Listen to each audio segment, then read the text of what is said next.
Peju, and today we have a special guest.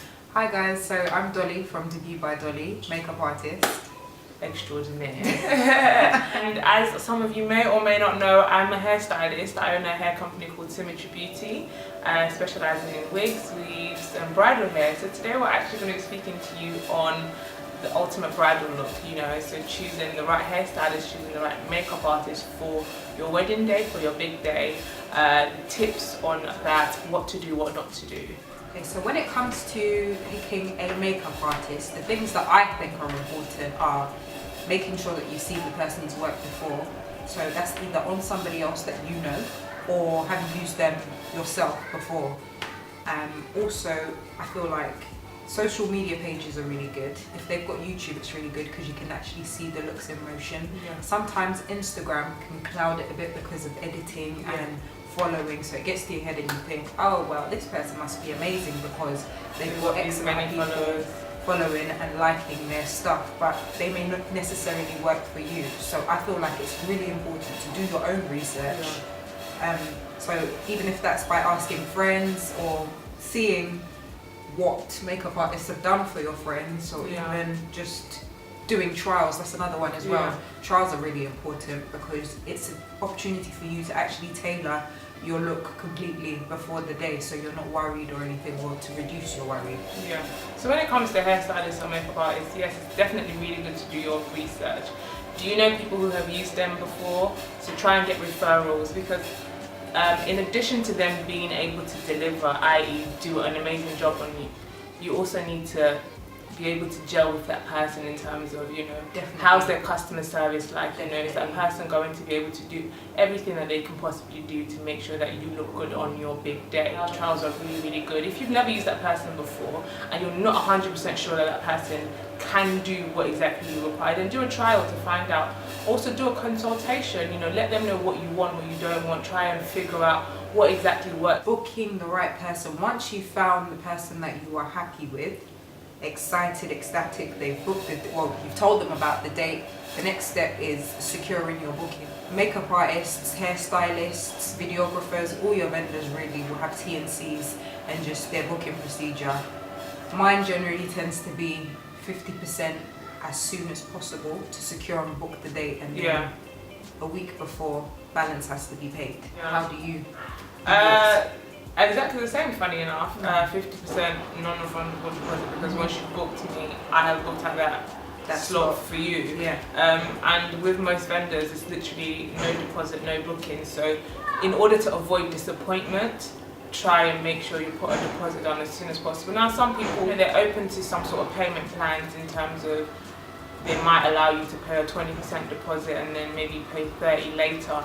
But just try and communicate that with the person and let them know your financial situation. But you have to put something down in order for you to book that person. And it goes both ways as well. So imagine, you as a makeup artist or as the vendor, someone else comes to you and they're like, oh, are you available on this day? And you're like, oh, actually, no, I'm not, because this other person has already made inquiries.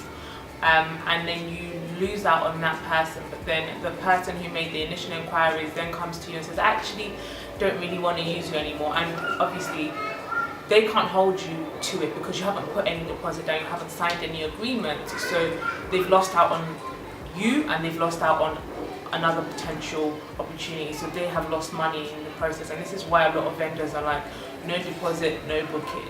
So in terms of your event or your wedding, it's very, very important to choose the right look. What works for you in terms of how does the hair, the makeup, the clothes, the accessories, how does everything come together to actually create an amazing look, the look that you are after. So this goes into, things like the theme for your event, the style of your dress. I totally agree. Like for instance, if a bride comes to me and they say, okay, I'm wearing white gold on the day, in my head, I'm not going to think, okay, I'm going to try and do gold eyeshadow, gold highlight, gold lips, or anything sort of bronzy. I'm going to look towards the more neutral tones, so the lilacs, the pinks, the silvers, colours that are going to complement her accessory. You want to make it look as beautiful as possible. I feel like whenever you're doing bridal makeup, bridal hair, the word that should be in your head is beautiful. you know, what works for someone else may not necessarily work for you. And this is where the importance of trials and consultations come into play, because you might see a picture that you really like and you want to, you know, duplicate that look, but your features don't necessarily complement what you're asking for. So you need to find what works for you, you know, what works for your face, what works for what you're wearing, you know. Let that be unique to yourself and let that be beautiful for you. Definitely, I totally agree with that. Like if a client shows me something and I don't necessarily think it's going to work for them, I will take bits from it as inspiration and work with what's in front of me. And in a trial, I feel like that's the perfect place for you to do that. And also take into consideration the fact that you might be changing your outfits. So, you know, second outfits, for example, are very important. You know, you might not have booked your hairstylist or your makeup artist for the whole day, which means that look that they've given you, that makeup look, does it go with your first and your second dress? You know, that hairstyle, you know, that updo, for example, can you rock that with your second dress or your second outfit? Or, you know, if you were to take it down, does it have nice waves, nice curls that would then look really good with your second outfit? So these are so many different things that you need to take into consideration when choosing that ultimate bridal look for yourself. Also as well, even if you have your hairstylist or makeup artist for the full day, you still need to bear in mind the times that you're going to have to get changed. So say like you only have 30 minutes. Is it that just your makeup artist is just going to add glitter and change your lips and maybe change your eyelashes?